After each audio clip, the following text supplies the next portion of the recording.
بسم اللہ الرحمن الرحیم. ڈیئر اسٹوڈنٹس، السلام علیکم. آج لیکچر نمبر 12 پاکستان اسٹڈیز میں سیکنڈ ایئر کے جو آپ کے بک میں پیج نمبر 11 اور 12 پر ہے. ٹاپک ہے مسلم لیگ کے قیام کا پس منظر.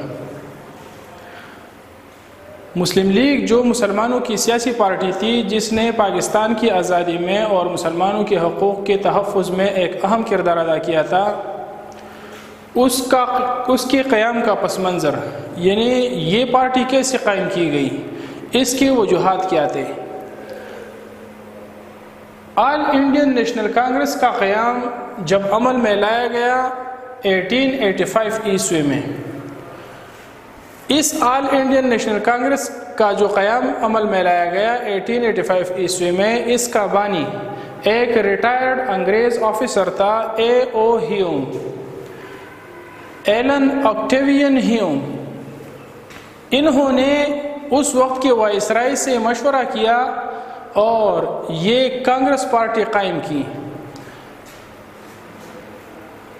کانگریس پارٹی کا یہ دعویٰ تھا کہ یہ پارٹی تمام ہندوستانیوں کی پارٹی ہے، یعنی یہ نہ کہ ہندو کی ہے نہ مسلمانوں کی ہے، بلکہ سب کی پارٹی ہے. لیکن اسی پارٹی میں ہندوؤں کا غلبہ تھا. پارٹی میں جو اہم عہدے تھے اور پارٹی میں جو اکثریت تھے وہ ہندو تھے.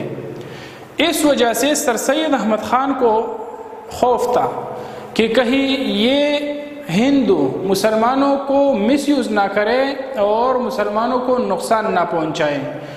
انگریز جو پہلے مسلمانوں سے ناراض ہے اور مسلمانوں سے نفرت کرتے ہیں کہ اگر ان سے کوئی اور غلطی ہو جائے تو ہندو جو ہے وہ ان کو مس یوز کرے اور انگریز پھر مسلمانوں سے مزید نفرت کرنے لگیں گے، اس میں مسلمانوں کا نقصان ہوگا.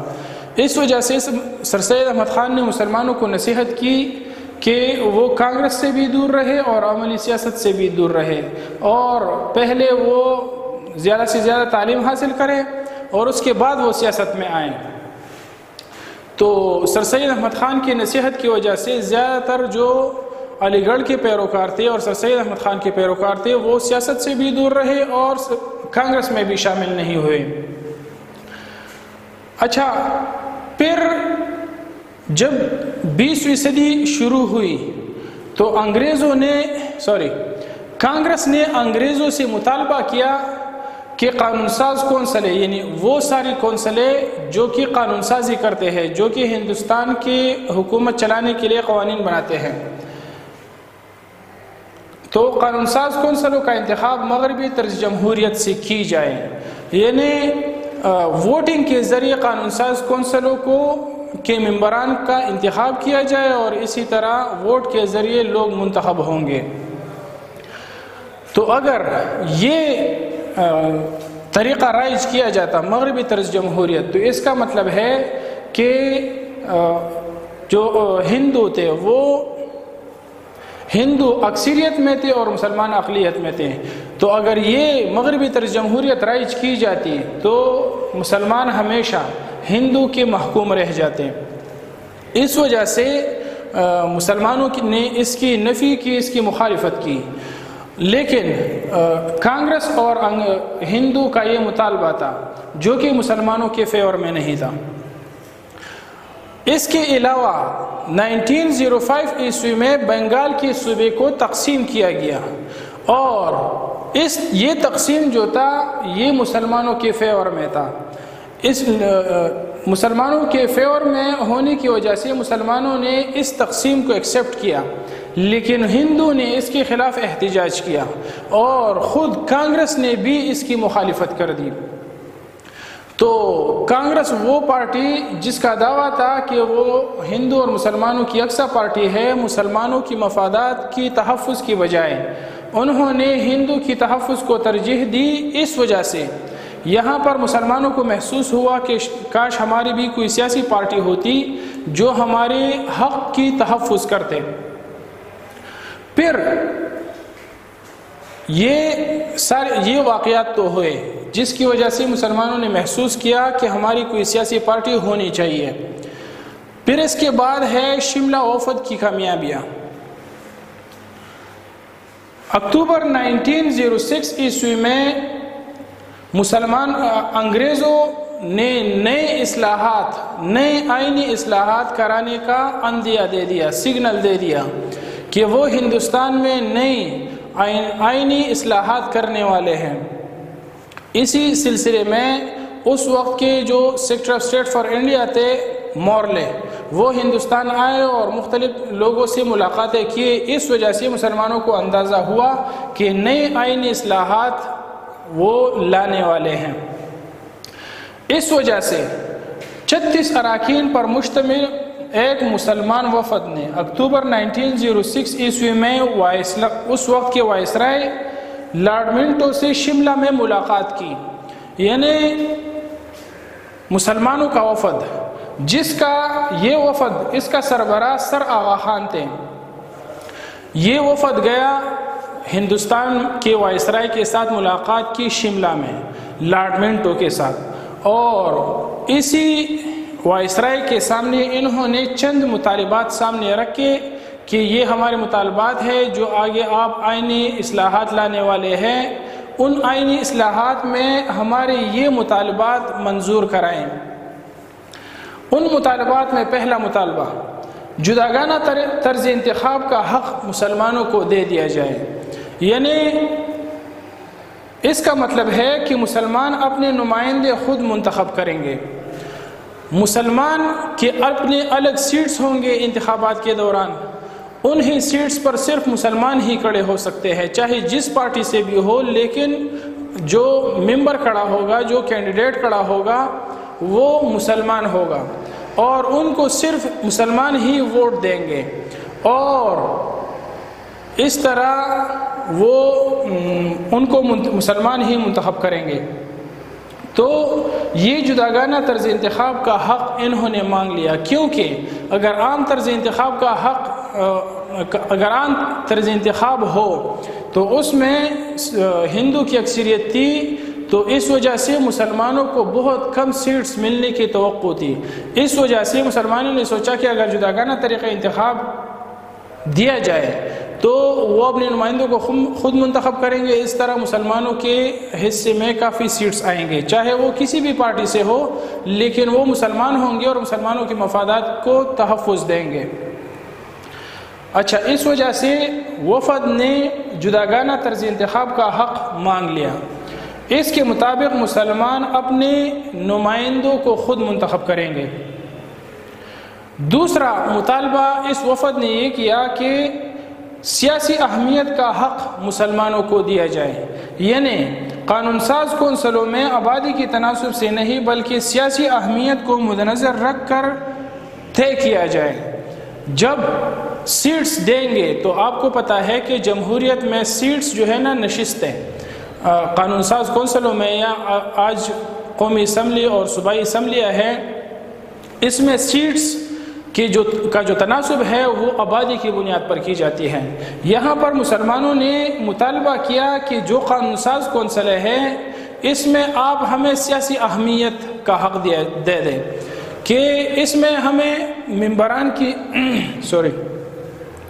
اس میں جو ہمارے ممبران ہیں، ہمارے نمائندے ہیں، ان کی تعداد ہمارے آبادی کو نہ دیکھا جائے بلکہ مسلمانوں کی سیاسی اہمیت کو دیکھا جائے۔ ہندو کے بعد مسلمان ایک بہت بڑا قوم ہے، ہندو کے بعد، تو اس وجہ سے مسلمانوں کی سیاسی اہمیت زیادہ ہے۔ اس وجہ سے آپ مسلمانوں کو سیاسی اہمیت دیں اور آبادی کے تناسب سے نہیں بلکہ اس سیاسی اہمیت کے تناسب سے ان کو زیادہ سیٹس دیں۔ کہیں پر اگر ان کی آبادی 20% ہے تو 20% سیٹس ان کو نہ ملے بلکہ اس سے زیادہ ملے، چاہے وہ 30% ہو یا 35% ہو یا اس سے زیادہ ہو، لیکن سیاسی اہمیت کو مد نظر رکھ کر ان کو سیٹس دی جائے، نہ کہ آبادی کو دیکھا جائے، کیونکہ مسلمانوں کی آبادی کم تھی لیکن یہ سیاسی طور پر اہم تھے۔ نمبر 3، سرکاری ملازمتوں اور مقامی حکومتی اداروں میں مناسب حصہ دیا جائے۔ اس کو آج آپ کوٹا سسٹم کہتے ہیں۔ چونکہ مسلمان ہندو کا مقابلہ تعلیمی لحاظ سے نہیں کر سکتے تھے، اس وجہ سے زیادہ تر سرکاری نوکریوں پر مسلمانوں کا مقابلہ ہندو کے ساتھ ہوتا تھا۔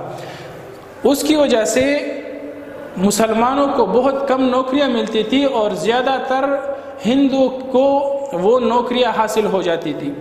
اس وجہ سے اس وفد نے مطالبہ کیا کہ سرکاری نوکری اور جو مقامی حکومتی ادارے ہیں ان میں جو سیٹس ہیں، جو نوکریاں ہیں، ان میں مسلمانوں کو ایک خاص حصہ دیا جائے۔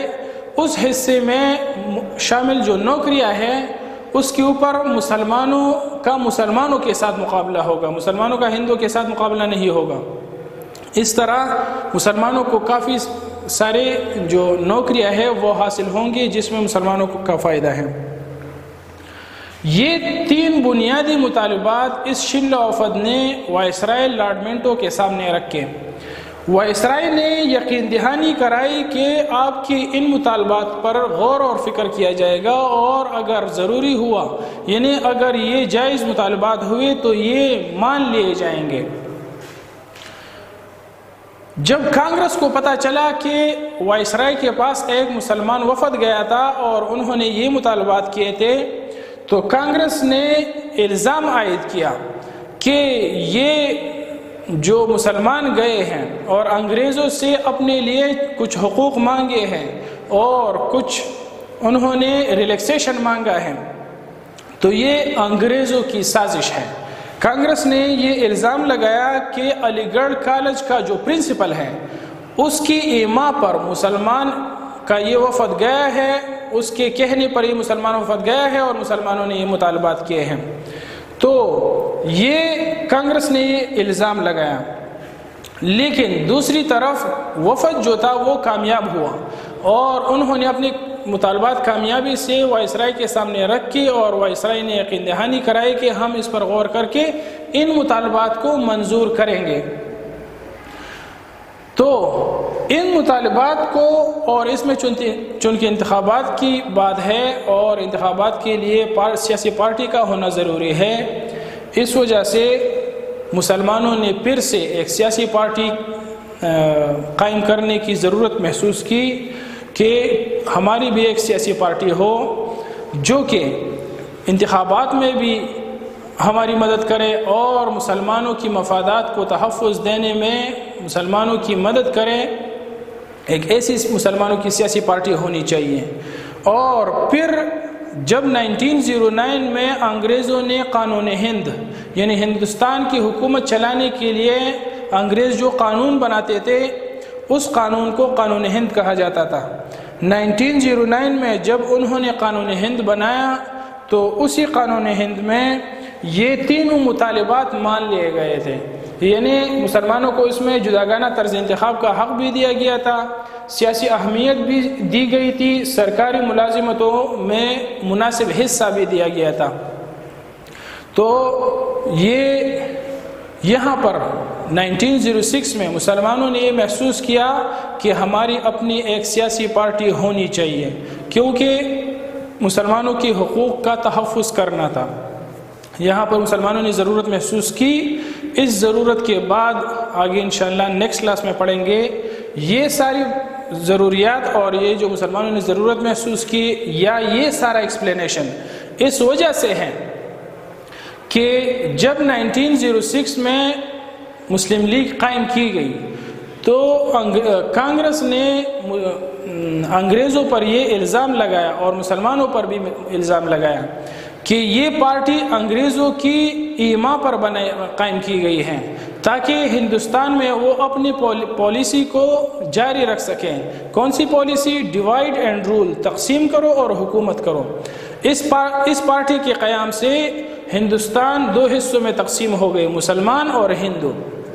اس وجہ سے کانگریس اور ہندو نے الزام لگایا کہ مسلم لیگ انگریزوں کی ایما پر قائم کی گئی ہیں، لیکن وہ اس وجہ سے یہ ایکسپلینیشن دیا گیا ہے کہ نہیں، یہ انگریزوں کی ایما پر نہیں بلکہ ایسے واقعات ہوئے جو کہ ہندو کی وجہ سے ہوئے، جس کی بنا پر مسلمانوں نے یہ ضرورت محسوس کی کہ مسلمانوں کی اپنی پارٹی ہونی چاہیے۔ اور خود وہ لوگ جو کہ الزام لگاتے ہیں مسلمانوں پر کہ مسلم لیگ کا قیام انگریزوں کی وجہ سے ہوا، تو خود ان کا قیام جو ہے وہ ایک انگریز نے کیا تھا، یعنی خود کانگریس کا بانی جو تھا وہ اے او ہیوم جو کہ ایک انگریز ریٹائرڈ آفیسر تھا، سول آفیسر تھا، اور انہوں نے اس پارٹی کو قائم کیا تھا۔ تو اس وجہ سے یہ سارا ایکسپلینیشن ہے۔ آگے انشاءاللہ مسلم لیگ کا قیام پڑھیں گے کہ مسلم لیگ پھر کس طرح قائم کی گئی اور کیا کچھ واقعات ہو گئے، انشاءاللہ نیکسٹ لیکچر میں یہ پڑھیں گے۔ Thank you.